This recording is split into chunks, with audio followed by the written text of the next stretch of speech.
నమస్తే తెలుగు న్యూస్కి స్వాగతం.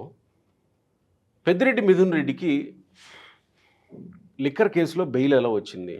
ముందస్తు రిలీఫ్ ఎలా వచ్చింది? బెయిల్ కాదు రిలీఫ్ ఎలా వచ్చింది అనే దాని మీద నిన్న సోషల్ మీడియాలో సెంటర్ ఫర్ లిబర్టీ ఫౌండర్ నల్లమూతి చక్రవర్తి గారు అలాగే సీనియర్ జర్నలిస్ట్ కందుల రమేష్ గారి మధ్య ఒక ఆసక్తికర చర్చ జరిగింది. ఆ చర్చ ఏంటంటే పెద్దిరెడ్డి మిథున్ రెడ్డి హైకోర్టుకు వెళితే హైకోర్టు కొట్టేసింది ముందస్తు బెయిల్ కోసం. ఆయన సుప్రీంకోర్టుకు వెళ్ళాడు. సుప్రీంకోర్టులో ఆయనకి ముందస్తు రిలీఫ్ దొరికింది. ఎందుకు ప్రభుత్వం తరపు నుంచి ముందుగానే కేవియట్ పిటిషన్ వేయలేదు? ఎందుకు ప్రభుత్వం తరపు నుంచి లాయర్లు అప్పీయర్ అవ్వలేదు? పెద్దిరెడ్డి వైపు నుంచి 7 లాయర్లు అప్పీయర్ అయ్యి ఆయనకి ముందస్తు రిలీఫ్ ఇచ్చారు. ప్రభుత్వం తరపు నుంచి ఈ ప్రయత్నం ఎందుకు జరగలేదు అనేది ఈయన ప్రశ్న. దానికి కందుల రమేష్ గారు చెప్పారు, అసలు పెద్దిరెడ్డి మిథున్ రెడ్డి మీద కేసే లేనప్పుడు మేము కేవియట్ వేసినా లేకపోతే ఆ లాయర్లు అప్పీయర్ అయ్యి అక్కడికి వెళ్ళి వాదించి ఈయనకి బెయిల్ ఇవ్వద్దని వాదించాల్సిన అవసరం ఏంది? అసలు కేసే లేనప్పుడు ఎట్లా వాదిస్తారు లాయర్లు అనేది కందుల రమేష్ గారి వాదన. ఈ రెండు వాదనలు చర్చనీయాంశం అయ్యాయి. కానీ సగటు తెలుగుదేశం పార్టీ కార్యకర్త ప్రజల్లో కూడా ఒక రకంగా పెద్దిరెడ్డితోటి ఈ ప్రభుత్వం కుమ్మక్కయ్యిందా, పెద్దిరెడ్డి కుటుంబంతో అనేటువంటి చర్చల నేపథ్యంలో వీళ్ళిద్దరి మధ్య జరిగిన ఈ సంభాషణ ఇంకాస్త చర్చని ఆసక్తికరంగా చేసింది. ఈ విషయంలో సగటు తెలుగుదేశం పార్టీ కార్యకర్త ఏమనుకుంటున్నారు, సగటు ప్రజలు ఏమనుకుంటున్నారు, కొంచెం టెక్నికల్గా వెళితే విషయం ఏంటి? అడుసుమిల్లి శ్రీనివాస్ గారు ప్రముఖ రాజకీయ సామాజిక విశ్లేషకులు ఉన్నారు మనతో. నమస్కారం శ్రీనివాస్ గారు. నమస్కారం అండి. ఈ చర్చ డెఫినెట్గా నిన్న సోషల్ మీడియాలో ఆసక్తి రేపిన మాట వాస్తవం. ఈ విషయంలో కొంత ప్రభుత్వ స్ట్రాటజీ కూడా అయి ఉండొచ్చు అనేది కందుల రమేష్ గారి వాదన. ఇది స్ట్రాటజీ ఏంటి? బెయిల్ వేస్తుంటే కనీసం లాయర్లు అప్పీర్ అవ్వకపోవటం ఏంటి అనేది చక్రవర్తి గారి వాదన. ఎట్లా చూస్తారు మీరు? ఇప్పుడు వాళ్ళిద్దరి వాదన ఎలా ఉన్నా నాకేమనిపిస్తుందంటే, ఇప్పుడు విజయసాయి రెడ్డిని గతంలో అతను పిలిచినప్పుడు కొంతమంది పేర్లు చెప్పాడు. ఆ పేర్లు చెప్పాడు కాబట్టి ఆ పేర్లు ఎవరైతే ఉన్నారో వాళ్ళకి ఒక అదురు వచ్చి ఉండొచ్చు. రాజ్ కసిరెడ్డికి మాత్రమే నోటీస్ పంపించారు, వచ్చి విచారణకు హాజరుగమ్మని. మిథున్ రెడ్డికి ఏం పంపించలేదు కదా వీళ్ళు. మిథున్ రెడ్డికి ఏమి విచారణకి పంపించలేదు, ఏమని విచారణకి రమ్మని నోటీస్ పంపించారు అంతే.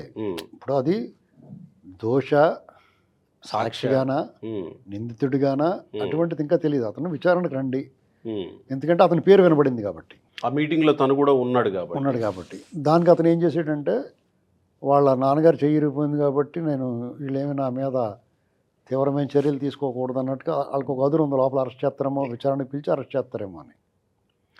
అప్పుడు రిలీఫ్ ఇచ్చారు.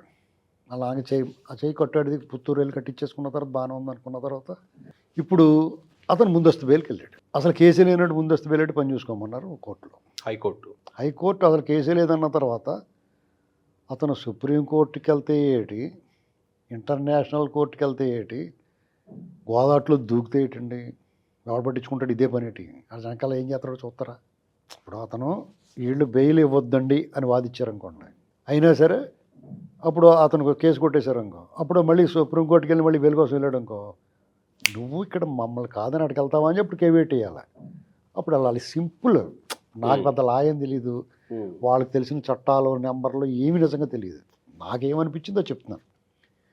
అతను వెళ్ళాడు, సరే వచ్చాడు కదా అన్నట్టుగా వాళ్ళు మరి అంత అలా చేయట్లేదు. కేసు లేని దానికి నువ్వేటా అని వాళ్ళు కూడా అనాలి మరి. యాక్చువల్గా అసలు కేసే పెట్టలేదు వాళ్ళు, నీకేం బెయిల్ గట్ట ఇవ్వద్దని వాళ్ళు ఏం వాదించట్లేదు. అటువంటి అప్పుడు నువ్వు ముందస్తు బెయిల్ ఇవ్వమంటాం గట్టేటే బాబు అని చెప్పి అనాలి వాళ్ళు.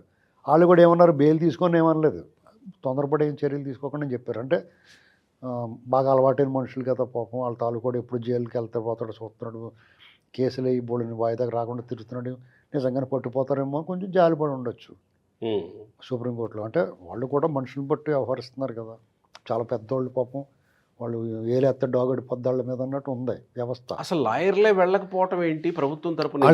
ఏంటి పని అంటే వాళ్ళకి ఏంటి పని? అతనికి బెయిల్ ఇవ్వద్దని వాళ్ళు ఏమన్నా వాదించారు ఇక్కడ కింద కోర్టులో? వాళ్ళు బెయిల్ ఇవ్వద్దని హైకోర్టులో వాదించి అప్పుడు ఆ కేసు కొట్టేస్తే మళ్ళా సుప్రీంకోర్టుకి వెళ్ళి తెచ్చుకుంటున్నాడేమో అని వెళ్తారు. అసలు కేసే లేకుండా వీళ్ళు ఏం వాదిస్తారు ఇది అబ్సర్డ్ అండి. ఊరికే ఇంటికి వెళ్ళలేదనేటువంటి వాదన అబ్సర్డ్ అంతే సింపుల్గా. మీరు ఇంకో ఆర్గ్యుమెంట్ ఉంది, వాళ్ళతో కొమ్మక్కైపోయారు పెద్దిరెడ్డితోటి, వాళ్ళ ఫ్యామిలీ తోటి, పెద్దిరెడ్డిని అరెస్ట్ చేయట్లేదు అనేటువంటి. ఇక్కడే నేను లక్ష కోట్ల కుంభకోణం అని నేను అంటున్నారు. చెప్పేదానండి, అది 1,00,000 కోట్ల కుంభకోణం మద్యం. అలాగే పెద్దిరెడ్డి విషయంలో భూముల విషయంలో ఉంది. పెద్దిరెడ్డి కొమ్మక్కయ్యాడా లేదా అనేటువంటిది మనం నిర్ణయించజాలమండి. పెద్దిరెడ్డితోటి ప్రభుత్వం లేదా చంద్రబాబు గారు అని వీళ్ళ ఉద్దేశం. కొమ్మక్కయ్యారు లేదని మనం చెప్పజాలం. ఎందుకంటే మన ఆలోచన కొంతవరకు మనకు అలా అనిపించవచ్చు. ఎందుకంటే ఇంకా అరెస్ట్ చేయట్లేదు ఏంటంటే, పెద్ద చేపలను ఎవరిని ముట్టుకోలేదు ఇంకా. చిన్న చిన్న బెత్తుల్ని బురద చేపలనే పట్టుకుంటున్నారు. పెద్ద చేపల జోలికి ఇంకా వెళ్ళలేదు వాళ్ళు. ఇంతకు వెళ్ళలేదని నా అవగాహన మేరకు నేనేమనుకుంటున్నానంటే, వాళ్ళు క్రిమినాలజీలో మాస్టర్ మైండ్స్. ఇప్పుడు ఆ నేరం చేసిన వాళ్ళందరూ నేరాల విషయంలో వాళ్ళు డాక్టరేట్ పొందారు. ఎలా చేయాలి, వాళ్ళ దగ్గర ఎగ్జిట్ ప్లాన్ కూడా ఉంటుంది. అంటే దొంగతనానికి ఎలాగెళ్తామో మనం ఎటు నుంచి తప్పించుకోవాలో కూడా ముందే ప్లాన్ చేసుకుని వస్తారు వాళ్ళు. అంటే వాళ్ళ దర్యాప్తులో కానీ వాళ్ళని అందులో ఇరికించడంలో కానీ చాలా కష్టతరమైంది. ఎందుకంటే గోపి గారు మిమ్మల్ని అరెస్ట్ చేస్తున్నాం రండి అని చెప్పంటే జడ్జి గారు వెంటనే వదిలేస్తాడు మిమ్మల్ని. వాడు అంతకు రెట్టించి హ్యాపీగా ఉంటాడు. ఎందుకంటే ఇప్పుడు చంద్రబాబు నాయుడు గారిని ఏ కేసు లేకుండా, ఆయన ఏం తప్పు చేయకుండా, ఎఫ్ఐఆర్ లేకుండా అరెస్ట్ చేసి తర్వాత ఎఫ్ఐఆర్ కట్టి దర్యాప్తు చేస్తే ఏమీ దొరకనందుకు ఉద్దేశపూర్వకంగానే బెయిల్ రాలేదు. కానీ ఇవాళకి కోల్డ్ స్టోరేజ్లో ఉన్నా కానీ ఆయన అప్పీలు అది సెపరేట్. అదంతా తప్పలేదు కదా, బయటికి బెయిల్ విడిచిపెట్టి రావాల్సి వచ్చింది కదా, అన్నీ నిరూపించలేపారు కదా. అలాంటి పని వీళ్ళు చేయమని మీరు కోరుకోకండి, ఖచ్చితంగా చేయరు. ఎవడో కోరుకోకూడదు, అసలు వాళ్ళు చేయరు. నువ్వు ఏం చేస్తా కూడా చేయరు. నువ్వు ముందు లోపలేసి తర్వాత దర్యాప్తు చేద్దాం, 100 స్టేషన్ చుట్టూ తిప్పుదాం ఇలా. ఎందుకంటే వాళ్ళది కోరుకుంటున్నారు కాబట్టి వీళ్ళు చేయరు. ఎవరు కోరుకుంటున్నారు? జగన్మోహన్ రెడ్డి అనే టీము ఏం కోరుకుంటున్నారంటే, వాళ్ళ మీద కేసులు పెట్టి లోపల పెడితే జనాల్లో ఇప్పటివరకు కదలిక లేదు. జగన్మోహన్ రెడ్డి ఎవడో పట్టించుకుంటలేదు. వాళ్ళదంతా కూడా ఇగ్నోర్ చేస్తున్నారు ఈ ప్రభుత్వం. కొంత హడావుడి చేయొచ్చు, వాళ్ళ క్యాడర్ని సమాయత్తం చేయొచ్చు అని ఏదో ప్లాన్ వేసుకుంటున్నారు వాళ్ళు. ఈ అవకాశం వీళ్ళు ఇవ్వట్లేదు. ఒక్కసారి కనుక లోపల పెడితే ఇక బయటికి రాకుండా వాళ్ళు పూర్తి స్థాయిలో ఆధారాలన్నీ సేకరిస్తున్నారని అనుకుంటున్నాను. ఎందుకంటే ఇప్పుడున్న ప్రభుత్వ యంత్రాంగం మొత్తం కంప్లీట్గా ప్రభుత్వం కంట్రోల్లో లేదండి. అది ఒప్పుకొని తీరాలి. కంట్రోల్లో తెచ్చుకోవాలి కదా అంటే తెచ్చుకోలేరు. ఎందుకంటే వాళ్ళు ఆల్రెడీ కుళ్ళిపోయారు, పుచ్చిపోయి పురుగట్టేసి ఉన్నారు. జగన్మోహన్ రెడ్డి వాళ్ళందరినీ శుభ్రం పాడు చేసాడు. అందులో మేలు రకాన్ని ఏరుకోవాలి, అందులో మేలు రకంతో పాటు కొన్ని చచ్చుపుచ్చులు జగన్ ప్రేమికులు కూడా చేరిపోతున్నారు ఇందులోకి రకరకాల కారణాలతోటి. ఎవడో కూడా రికమెండ్ చేస్తాడు. ఇప్పుడు మీరే ఉంటారండి, మీరు ఒక తెలుగుదేశం అభిమానంకో ఒక వైసీపీ కూడా మీకు బాగా క్లోజ్ ఫ్రెండ్ ఉంటాడు, వాడికి ఒక తిరుపతి దర్శనం ఇప్పించరా మీరు? అదే వైసీపీ వాడికి ఎలాగ ఇప్పిస్తారంటే, అలాగే ఆఫీసులో వాళ్ళ లెవెల్కి అంత చెట్టుకి అంత గాలి, ఆ లెవెల్కి ఆడ దొంగోడిని నన్ను ఏదో రకంగా చెప్పమంటే వాళ్ళకున్న పరిచయాల ద్వారా పెట్టించేస్తారు అక్కడ. ఆ పార్టీలో తెలుగుదేశం వాళ్ళు తిట్టిన వాళ్ళందరినీ తీసుకొచ్చి ఇక్కడ టికెట్ ఇవ్వలేదా, మంత్రి అవ్వలేదా? ఇది అలాగే సాధ్యమే కదా. కాబట్టి అలాంటి కొన్ని ఆబ్లిగేషన్స్ ఉంటాయి. దానివల్ల కొంత నత్తనడక నడుస్తుంది. అది కాకుండా ఈ యంత్రాంగాన్ని సరి చేసుకోకుండా వీళ్ళు ఏ పగడ్బందీ ప్లాన్ వేసి లోపల పెడదాం అనుకున్నా కానీ లీక్ అవుతూ ఉంటుంది. ఏం చిన్న టీడీపీకి లీక్ అవ్వలేదా? వైసీపీ అంత అడావుడి చేసినా కానీ వీళ్ళకి లీక్ అయింది, నాకు తెలిసిన విషయం. మరి అంత పగడ్బందీగా వీరుడు సూర్యుడిలా చేసాడు అనుకున్నప్పుడే లీక్ అయినప్పుడు వీళ్ళు కొంత లిబరల్గా ఉండి మనుషుల దగ్గర లీక్ అవ్వవా? చంద్రబాబు అరెస్ట్కి 2 రోజుల ముందలే ఆయన చెప్పాడు నన్ను అరెస్ట్ చేస్తారేమో. అదే కాదండి, చాలా విషయాలు చేత ఇక్కడ మనం ఓవర్ ఎగ్జైట్ అయిపోయి ఏదో మాట్లాడాలి కాబట్టి మాట్లాడదాం. ఇప్పుడు గోడకి చెప్పిన ఒకటే మనం చెప్పింది గోడకి చెప్పుకున్నట్టు ఉన్నది అనుకోండి, నోరు నొప్పి తప్ప చెప్పడం అనవసరం కదా. ఎవరన్నా వింటే చెప్పచ్చు, సలహా కూడా ఫ్రీగా ఇవ్వకూడదు. అది దానికి ఖర్చు 10 రూపాయలు అవుతుందంటే ఎవడన్నా చెప్తాడా? గోడ ఎవరు అనేది ఎవరన్నా కానీ. ఓకే, ఇప్పుడు నేను ఉదాహరణ చెప్తున్నానండి, ఇప్పుడు గోడ ఉంది, దాని నుంచి రెస్పాన్స్ అయినట్టు నేను నా నోరు నొప్పి కదా. అంటే అక్కడ ఏంటంటే వాళ్ళు గోడలాంటి వాళ్ళు మన మాట ఎందుకని వినిపించుకుంటారు వాళ్ళు. సోషల్ మీడియాలో చెప్తాం, ఒక వేదిక, అది ఎక్స్ట్రీమ్ అతి అతి అవ్వకూడదు. దానివల్ల ఏంటి ప్రయోజనం? మన వికృత స్వభావం బయటపడుతుంది అంతే. మనం ఎంతండి నిమిత్త మాత్రులము. సగటు తెలుగుదేశం పార్టీ కార్యకర్త కోరుకుంటాడు కదా. మనం ఇప్పుడు ఎవరికాళ్ళు నేనైనా నాలాగా జనరల్ గా ప్రచారం ఏం జరుగుతుంది పేపర్లలో రాసేది కానీ, సిట్ విచారణ వేగవంతం, లిక్కర్ కేసులో అందరూ బయటకు వస్తారు, ఎట్టి పరిస్థితుల్లో లోపలికి వెళ్ళిపోతారు. మీడియా డిబేట్లలోనూ తెల్లరి పొద్దున్న లేస్తే ప్రధాన పత్రికల్లోనూ ఇలాంటి వార్తలే చూస్తున్నప్పుడు సగటు తెలుగుదేశం పార్టీ కార్యకర్త ఏం ఆలోచిస్తాడు? ఓహో, డెఫినెట్గా ఈ కేసులో డెఫినెట్గా 10 తలకాయల అరెస్టులు ఉండబోతాయి అని అది చదివిన వాళ్ళు అనుకునే అవకాశం ఉంది. అలాగే పెద్దిరెడ్డి భూముల విషయంలో ఈనాడు ప్రచురించిన వార్తలు చూసిన వాళ్ళు ఎవరైనా అటవీ భూములను ఆక్రమించాడనేది దాన్ని కూడా ఓహో అయితే అరెస్టో లేకపోతే దీని మీద కేసులో ఉంటాయి అనుకునే అవకాశం ఉంది. అవేమీ లేకపోగా ఇలా అసలు కోర్టులో లాయర్లే అప్పీర్ అవ్వట్లేదు. మళ్ళీ మీరు మొదటికి వచ్చే లాయర్లు ఎందుకు అప్పీర్ అవుతారండి? అంటే ఈ కేసులో అప్పీర్ అవ్వలేదు, ఈ కేసులో అప్పీర్ అవ్వలేదు, పెద్దిరెడ్డి కేసులో అప్పీర్ అవ్వలేదా? పెద్దిరెడ్డికి వాళ్ళ కేసు వెళ్ళిందా కోర్టుకి? అతనికి నోటీస్ ఇచ్చారా? ఇవ్వలేదు కదా. ఇంకా ఇప్పుడు మీరు వదిలేశారని ఎందుకు అనుకుంటున్నారు? కుమ్మకేరనైనా సాక్ష్యాలు ఉన్నాయంటే మీరు ఊహించుకుంటారా? మీరు ఎలా ఊహించుకుంటారు? అంటే ఉద్దేశపూర్వకంగా నిందాపూర్వకంగా మాట్లాడడం వేరు, నిజంగా ఆవేదనతో మాట్లాడడం వేరు. కొంతమంది ఆవేదనతో ఏదో బాధతో చెప్తూ ఉంటారు, ఏంటి ప్రభుత్వం తప్పు చేస్తుందేమో, వాళ్ళు ఎందుకు వదిలేస్తున్నారు, అవేర్ చేద్దాం, వాళ్ళకి విమర్శనగా తీసుకోవాలి అని చెప్తారు. విమర్శను తీసుకుంటారా? మీరు అదే రోద కింద ఉంటే రోజు చచ్చివాడికి అవడెడుతాడు. మీరు అదే పని కింద మాట్లాడుతున్నారు అనుకోండి, ఇప్పుడు నిత్య శంకితుల్లాగా నెగిటివ్ మాట్లాడుతున్నారు అనుకో, కొన్నాళ్ళకి అలవాటైపోయి వదిలేస్తారు. ఇదొకటే కాదు కదా, పెద్దిరెడ్డి విషయం, జగన్మోహన్ రెడ్డి విషయం, పేరుని నాని, చంద్రశేఖర్ రెడ్డి, నిజంగా ఇవన్నీ ఇష్యూస్ ఉన్నాయి. ఈ ప్రభుత్వం కొన్ని విషయాలు అలసత్వం వహిస్తుంది, దానికి సమాధానం వాళ్ళే చెప్పాలి. నేను మనం చెప్పాల్సిన అవసరం లేదు. వాళ్ళకి తెలియదా ప్రజల్లో ఏమనుకుంటారో, మనం వాళ్ళని వదిలేస్తే మనం ఎలాగ బద్నామం అవుతాం అనేటువంటి వాళ్ళకి తెలియదు. అంత అజ్ఞానంలో ఉంటారు వాళ్ళు. అంటే వాళ్ళు ఏమైనా అమాయకులు అనుకుంటున్నారు ఏంటి మీరు? అంటే మనం వాళ్ళకి చెప్పేసి అంత వాళ్ళు అంటే వినదగుని ఎవరు చెప్పినా వినాలి వాళ్ళు. అలాగని చెప్పి ఏది పడితే చెప్పచ్చా? మన నోటికి వచ్చినట్టు మాట్లాడొచ్చా? దూషించవచ్చా? ఇప్పుడు నువ్వు పార్టీ అభిమానం మాలాటోళ్ళు మాట్లాడవచ్చు, మేమైనా కానీ ఒక పరిధి దాటి మాట్లాడితే మనల్ని చెయ్యంటారా? అలా కాదండి. ఇప్పుడు ఈ ప్రభుత్వం, కూటమి ప్రభుత్వం మీద అసంతృప్తి ఉంది, నిజమే, అసహనం ఉంది. అసంతృప్తి కంటే కూడా అసహనం ఉంది. ఎందుకు అసహనం ఉంది?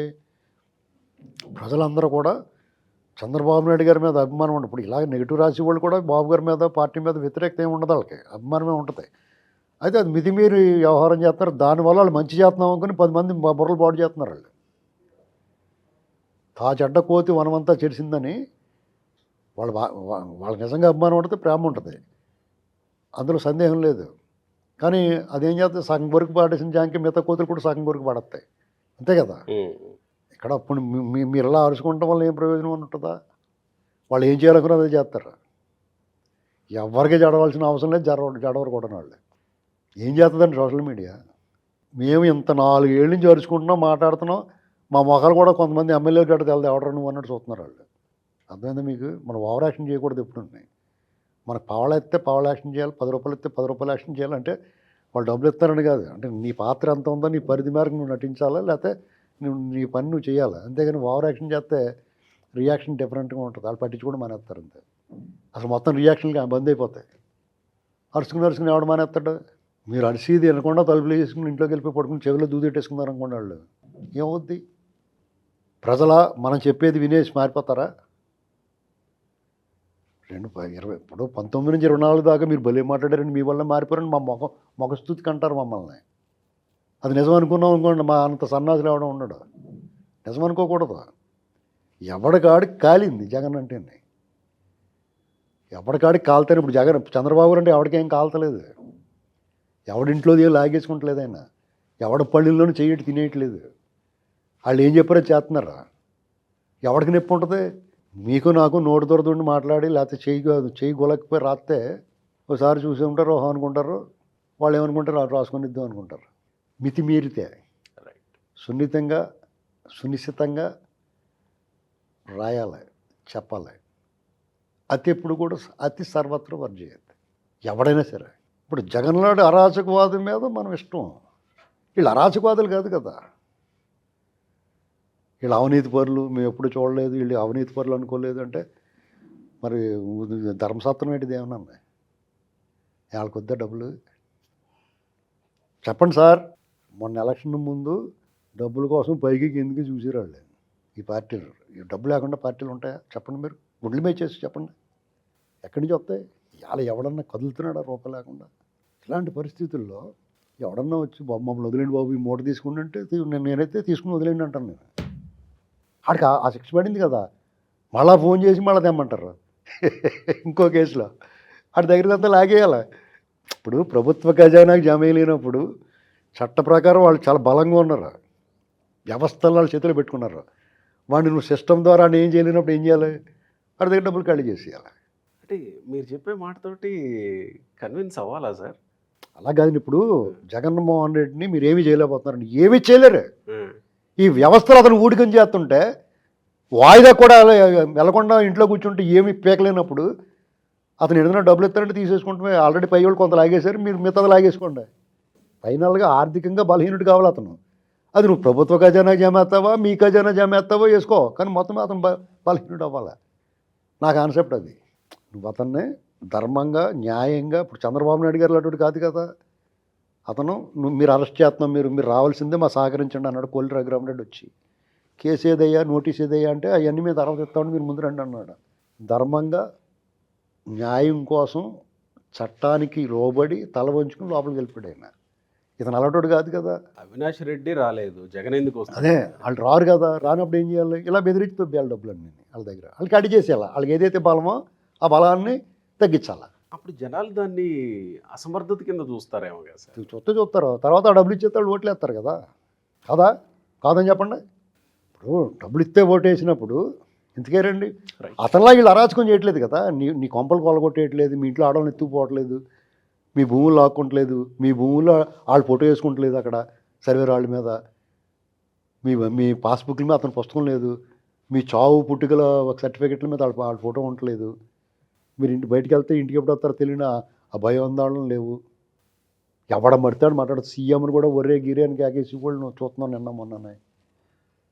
ఇంత స్వేచ్ఛగా హాయిగా freedom of speech, beauty of democracy, ప్రజాస్వామ్య సౌందర్యానికి రెండు కళ్ళు చాలట్లేదు మనకు చూడటానికి. వాళ్ళకి ఏం నొప్పి? అది కాకుండా ఇది కూడా ఇంత పొట్టలు ఇచ్చేస్తాను ఒకటేనంటే ఈడ అలాగనుకుని ఉండొచ్చు వాళ్ళు. ఇప్పుడు ఒకటండి, చట్ట ప్రకారం వెళ్తున్నారు, చట్ట ప్రకారం ఏమీ చేయలేనప్పుడు ఏం చేస్తారు? ఒకటి ఎన్కౌంటర్. ఇప్పుడు ఒకడు ఉంటాడు, ఒక నీచుడు, నికృష్టుడు, నిందితుడు, దుర్మార్గుడు, నేరస్తుడు, వాడిని ఒక ఎస్ఐ గారు లేదా ఒక సిఐ గారు అని ఏం చేయలేకపోతున్నాడు అనుకో, టపాలమని కోర్టులు గిట్లు ఎందుకు లేపెత్తడు పైకి. అది ఎక్స్ట్రీమ్, అతి. అమ్మ ఇటులాగా కాదు ఇక్కడ దగ్గర ఉన్నదంతా లాగేద్దామని చెప్పి ఎంతో కొంత లాగేసుకున్నాడు అనుకో, అది కూడా శిక్షే కదా అడికి. జరిమానా, అనధికార జరిమానా. రైట్. నా తప్పు అయి ఉండొచ్చు. ఇప్పుడు నేను చెప్పేది కొంచెం వెకిలిగా అనిపించవచ్చు మీకు, కానీ యాక్చువల్ వాస్తవం దగ్గరగా ఉంటుంది. అది కుమ్మక్క అయిపోయి ఉంటే అయిపోతారు. సో వాట్ ఈ దేశ అత్యున్నత స్థాయిలో ఉన్న వ్యవస్థలే ఒక నాస్తికుడితో దుర్మార్గుడి చేతి మెళ్ళ దండలించి సాల్వాలు కప్పించేసుకుని సిగ్గు శరం లేకుండా వ్యవహరిస్తున్నప్పుడు ఒక ప్రభుత్వం నిలబడడానికి, కలబడడానికి, శక్తిని సమకూర్చుకోవడానికి అయితే అవుతారు. సో వాట్, ఎందుకు అవ్వకూడదు అంటున్నాను నేను. మీరు సమర్థించారో విమర్శించారో నేను రెండు చేస్తాను. ఒకటి, యుద్ధం చేయి, యుద్ధం కుదరినప్పుడు అవతలవాడికి ఏదో రూపంలో నష్టం చేయి. సైనిక నష్టమా, ఖజానా నష్టమా?